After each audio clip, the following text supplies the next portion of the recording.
Assalamualaikum warahmatullahi wabarakatuh. Salam sejahtera bagi kita semua. Perkenalkan, saya Agustin Hamida MPD, dosen tetap pada program studi Pendidikan Guru Pendidikan Anak Usia Dini, Fakultas Keguruan dan Ilmu Pendidikan Universitas Pancasakti Bekasi dengan NUPTK 3143 7526 5323 0103 dan jabatan akademik asisten ahli. Dalam video ini, saya menyampaikan pernyataan pelaksanaan pembelajaran pada mata kuliah keterampilan musik dan tari sebagai bagian dari pernyataan diri dosen dalam unjuk kerja Tridharma Perguruan Tinggi atau PDDUK-TPT, khususnya pada bidang pendidikan dan pengajaran dalam rangka proses sertifikasi dosen. Pembelajaran yang saya laksanakan dirancang dengan pendekatan DIE, yaitu Delivery, Interaction, dan Assessment, sebagai kerangka utama dalam mendesain, melaksanakan, dan mengevaluasi proses pembelajaran yang berorientasi pada capaian pembelajaran lulusan dan kebutuhan profesional calon guru PAUD. Mata kuliah keterampilan musik dan tari merupakan mata kuliah keahlian calon guru PAUD dengan bobot 2 SKS yang bertujuan untuk membekali mahasiswa dengan pengetahuan, sikap, keterampilan praktis dalam mengembangkan, mengelola, dan menerapkan pembelajaran musik dan tari yang kreatif, edukatif, dan sesuai dengan karakteristik anak usia dini. Mata kuliah ini menekankan pada eksplorasi gerak dan bunyi, kreativitas seni, serta integrasi nilai budaya, perkembangan motorik, sosial, emosional, dan estetika anak. Capaian pembelajaran lulusan. CPL yang dibebankan. CPL yang dibebankan pada mata kuliah ini meliputi yang pertama yaitu menunjukkan sikap profesional, bertanggung jawab, dan beretika sebagai pendidik anak usia dini. CPL yang kedua yaitu menguasai konsep dasar seni musik dan tari anak usia dini sesuai tahapan perkembangan. CPL yang keempat, mampu mengembangkan diri secara interaktif dalam pembelajaran seni anak usia dini. Kemudian CPL yang kelima yaitu mampu merancang dan menerapkan kegiatan pembelajaran musik dan tari yang edukatif, inklusif, dan kontekstual. Capaian pembelajaran mata kuliah atau CPMK setelah mengikuti mata kuliah ini diharapkan mahasiswa mampu memahami konsep dasar seni musik dan tari untuk anak usia dini. Itu yang pertama. Yang kedua yaitu menunjukkan sikap apresiatif, kreatif, dan percaya diri dalam aktivitas seni. Yang ketiga yaitu mengeksplorasi unsur bunyi, irama, gerak, dan ekspresi sesuai dengan karakteristik anak. Yang keempat yaitu merancang kegiatan pembelajaran musik dan tari berbasis bermain, serta yang kelima yaitu mengimplementasikan pembelajaran musik dan tari yang aman, menyenangkan, dan bermakna bagi anak usia dini. Kemudian yang keenam yaitu mengintegrasikan nilai budaya sosial dan nasional dalam pembelajaran seni anak.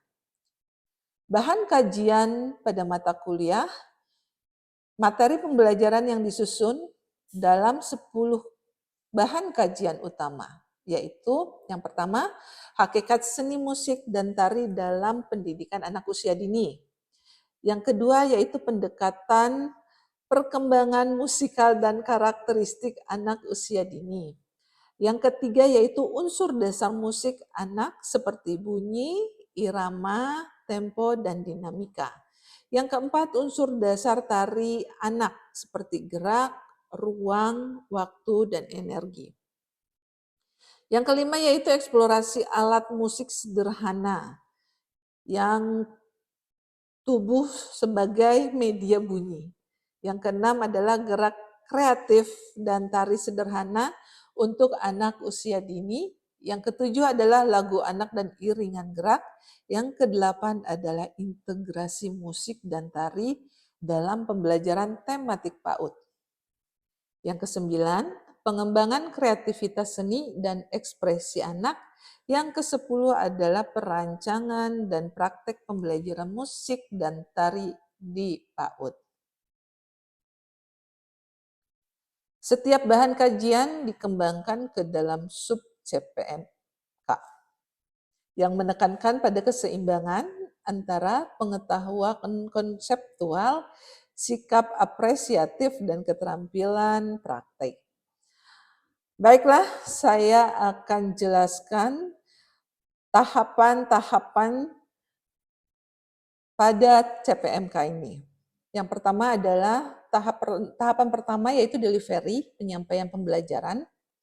Pada tahapan delivery ini, pembelajaran dilaksanakan melalui pendekatan blended learning, yaitu kombinasi antara perkuliahan tatap muka atau luring dan daring yang menggunakan LMS, yaitu Zoom, dan media digital pendukung. Metode pembelajaran yang digunakan yaitu demonstrasi dan praktek langsung, kemudian experiential learning berbasis bermain, yang ketiga adalah project based learning sederhana, dan yang keempat adalah contextual learning berbasis budaya anak. Pada tahapan ini, mahasiswa tidak hanya mempelajari teori, akan tetapi mahasiswa juga mengalami secara langsung proses berkesenian sebagaimana yang akan diterapkan pada anak usia dini. Kemudian tahapan yang kedua. Tahapan yang kedua adalah interaction atau interaksi pembelajaran. Pada aspek interaksi ini, saya membangun suasana kelas yang aktif, kreatif, dan partisipatif. Mahasiswa terlibat dalam praktek musik dan gerak secara berkelompok, simulasi pembelajaran musik dan tari untuk anak usia dini, diskusi reflektif dan umpan balik sejawat, kemudian juga proyek kreatif seni berbasis PAUD. Pada tahapan ini, mahasiswa diberi ruang untuk mengekspresikan ide, berkolaborasi, serta mengembangkan kepercayaan diri sebagai calon guru PAUD yang kreatif. Kemudian yang ketiga, tahapan yang ketiga yaitu assessment atau penilaian pembelajaran. Penilaian dilakukan secara kolaboratif dan berkelanjutan, meliputi formatif seperti observasi, praktek, kemudian juga refleksi individu, dan tugas mingguan. Kemudian ada sumatif. Sumatif itu UTS, UAS, dan proyek akhir. Dan yang ketiga adalah autentik, yaitu penilaian performa, praktek musik, dan tari.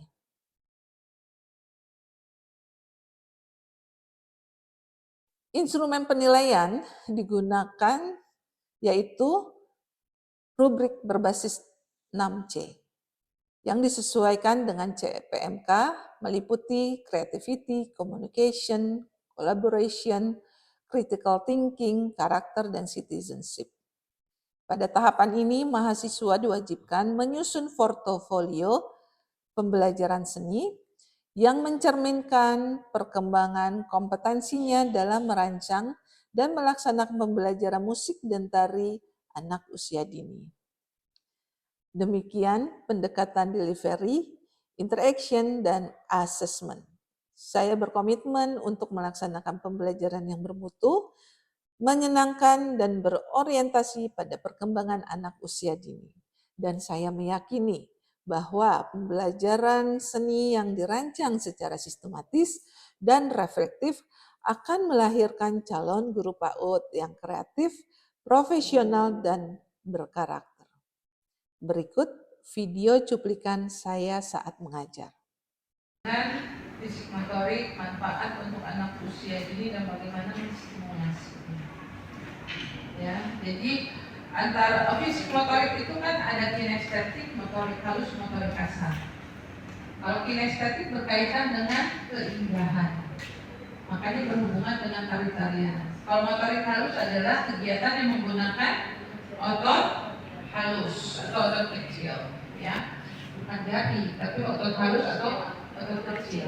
Nah, kalau motorik kasar adalah gerakan sebagian tubuh yang menggunakan otot besar, ya. Jadi harus paham perbedaannya. Jangan langsung menjawab motorik kasar apa, motorik. Ya, tapi harus paham pengertiannya supaya nanti jawabannya akan sama, akan banyak. Ya, baik.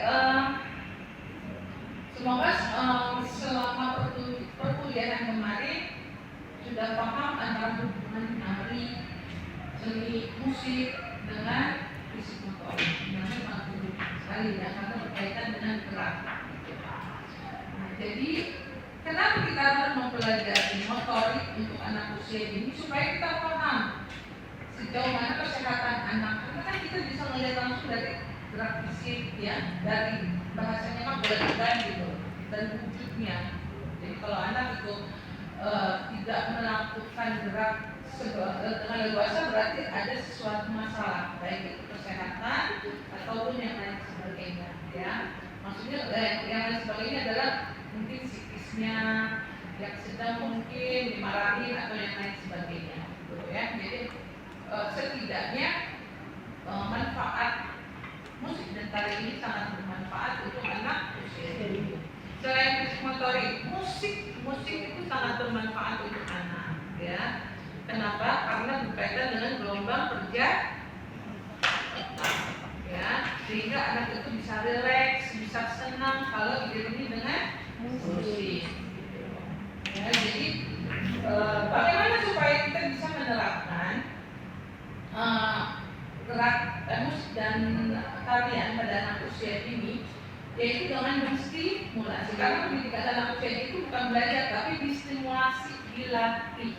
Jadi gurunya harus bisa, makanya ini ada mata kuliah untuk anda guru-guru, ya, supaya bisa melatih. Jangan nyuruh aja nanti kita nari, ya, tapi guru juga nggak bisa, nggak ngerti gitu, ya. Kenapa sih Bu? Kok kita harus nari, capek kan Bu? Jangan jawabannya, ya nggak tahu Ibu juga, tapi harus bisa menjelaskan.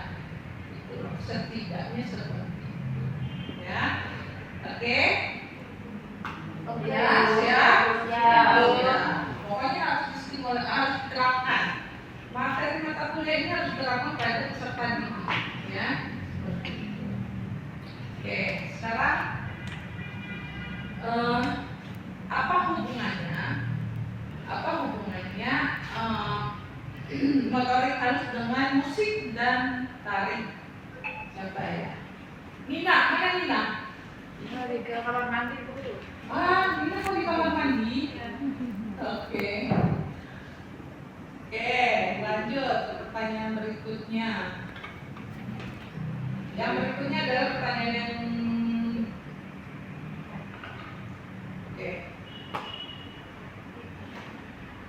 bagaimana menstimulasi menari untuk anak usia ini? Ayo. Untuk menstimulasi anak usia dini dalam menari, jadi kita kuncinya adalah membuatnya menjadi pengalaman bermain yang menyenangkan. Karena anak usia dini itu kan belajar melalui bermain kan.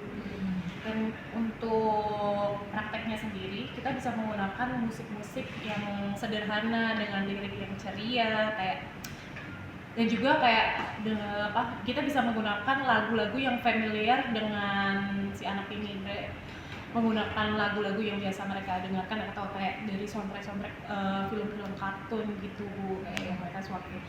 Terus kita sebagai guru juga bisa menjadi contoh, jadi kita juga harus aktif. Mereka kan otomatis akan melihat kita sebagai guru, ya kita dituntut untuk aktif gitu. Kalau dari saya, ya, jadi guru itu harus aktif dan cara menstimulasinya minimal dengan gerakan sederhana dulu. Ya, kalau untuk kalian pada anak usia ini minimal dengan gerakan sederhana, kemudian yang menyenangkan lagunya gitu, sehingga anak itu minimal bisa bergerak, mau bergerak, nggak bisa bergerak, setiap anak pasti bisa bergerak, cuma mau nggak dia ngikutin pertemuan atau alunan musik. Ya. Kemudian manfaat seni musik dan tari dulu. Apa manfaatnya? Musik dan tari itu memberikan banyak manfaat bagi perkembangan anak usia dini dari 0 sampai 6 tahun. Baik secara motorik, kognitif, emosional, dan sosial seperti meningkatkan koordinasi, konsentrasi, kreativitas, kepercayaan diri, dan kemampuan bekerja sama dalam melalui gerakan, ritmis dan ekspresi diri yang menyenangkan. Sekaligus mendukung pertumbuhan holistik melalui gerakan irama dan kreativitas. Ya, jadi multi kecerdasan di situ ya, termasuk fisik motorik ya, ada di situ. Cuma kembali lagi fisik motoriknya itu bukan motorik kasar atau halus, tetapi kalau tarian itu bentuknya adalah kinestetik, mengandung unsur keindahan. Tapi bagian dari fisik motorik ya. Oke. Pertanyaan berikutnya, nah, apa hubungannya fisik motorik dengan seni musik dan tari? Hubungannya, korelasinya. Jadi hubungannya itu secara fisik musik dan tari adalah dua elemen yang saling mengisi untuk menggerakkan tubuh anak. Seperti contohnya itu seni musik dari motorik kasar. Jadi menggunakan otot-otot besar untuk melompat, berlari kecil, atau menggerakkan tangan secara lebar. Terus kalau motorik halusnya menggunakan otot-otot kecil saat menggunakan gerakan seperti gerakan jari, terus juga gerakan ekspresi wajah yang detail seperti itu. Oke ya. Jadi hubungan antara fisik motorik dengan musik dan tari, yaitu tadi adanya motorik halus yang digunakan, adanya bentuk kinestetik ya, sehingga gerakan di tubuh kan dilakukan saat menari, kan nggak mungkin tarik itu diam, ya kan? Jadi butuh namanya kekuatan fisik untuk melakukan gerakan, kemampuan fisik untuk melakukan gerakan, gitu ya. Nah, jadi untuk fisik motorik, sangat dibutuhkan pada kegiatan musik dan tari. Supaya apa? Pertama supaya kompak. Nah, ya kompak berarti apa? Mungkin fisiknya ada, soalnya tadi goyangannya juga saya lihat ada yang beda. Ya, tapi nggak apa-apa. Tapi itu contoh dari hubungan antara fisik motorik dengan musik dan tari. Oke, hari ini perkuliahan sampai di sini aja. Terima kasih atas atas jawaban-jawaban yang sudah disampaikan. Semoga bermanfaat. Insya Allah kita ketemu lagi minggu depan. Ya, terima kasih untuk semuanya. Assalamualaikum warahmatullahi wabarakatuh. Waalaikumsalam warahmatullahi wabarakatuh. Sekarang kita akhiri perkuliahan kita dengan ice breathing, ya. Jadi gini contohnya: kepala, pundak, lutut, kaki, hidung. Bukan, nggak apa ya. Oke ya, mulai ya. Konsentrasi. Satu, dua. Kepala, pundak, lutut, kaki, patah.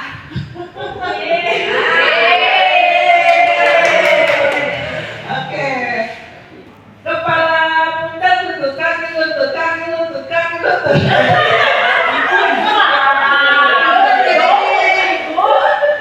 Oke, sekali lagi ya.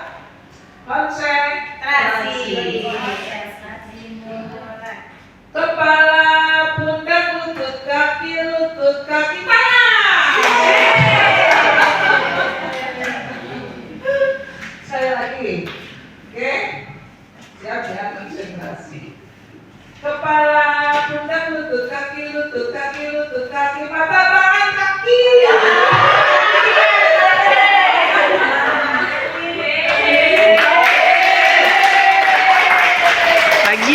Lagi.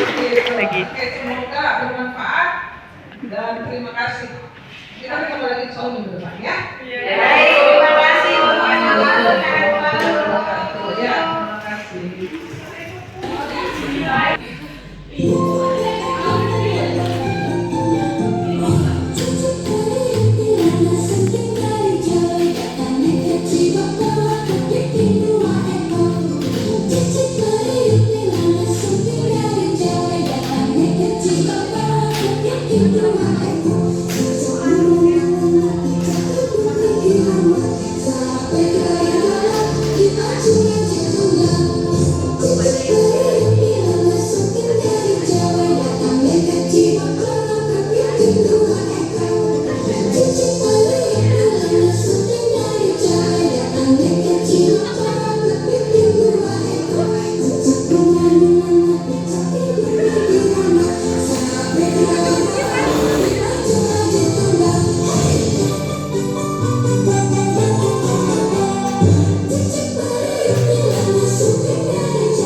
Demikian pernyataan diri ini saya sampaikan sebagai bagian dari pelaksanaan Tridharma Perguruan Tinggi.